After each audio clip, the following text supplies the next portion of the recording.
सबको जय मसीह की। आज हम पढ़ेंगे नीति वचन अध्याय 2।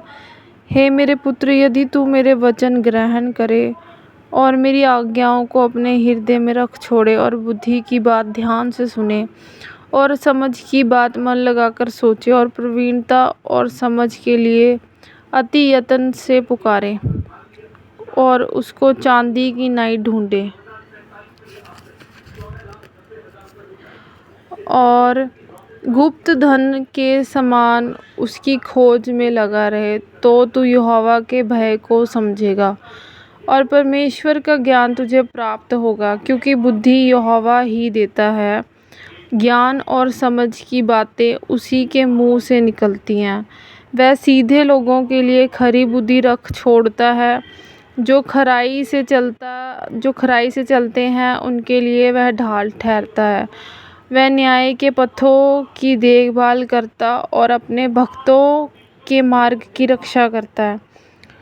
तब तू धर्म और न्याय और सिधाई को निदान सब भली भली चाल समझ सकेगा, क्योंकि बुद्धि तो तेरे हृदय में प्रवेश करेगी और ज्ञान तुझे मन भाऊ लगेगा।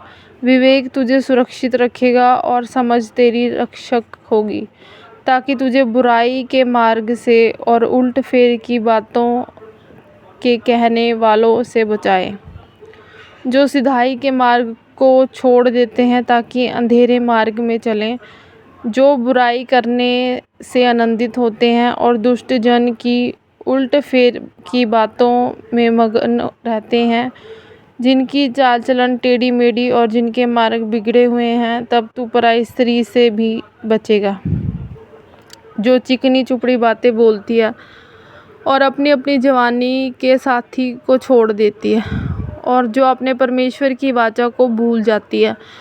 उसका घर मृत्यु की ढलान पर है और उसकी डगरें मरे हुओं के बीच पहुंचाती हैं। जो उसके पास जाते हैं उनमें से कोई भी लौटकर नहीं आता, और ना वह जीवन का मार्ग पाते हैं। तू भले मनुष्यों के मार्ग में चल और धर्मियों की बाट को पकड़े रह, क्योंकि धर्मी लोग देश में बसे रहेंगे और खरे लोग ही उसमें बसे रहेंगे। दुष्ट लोग देश में से नाश होंगे और विश्वासघाती उसमें से उखाड़े जाएंगे। परमेश्वर के वचन पढ़े और सुने जाने पे हम सबको आशीष मिले। आमीन।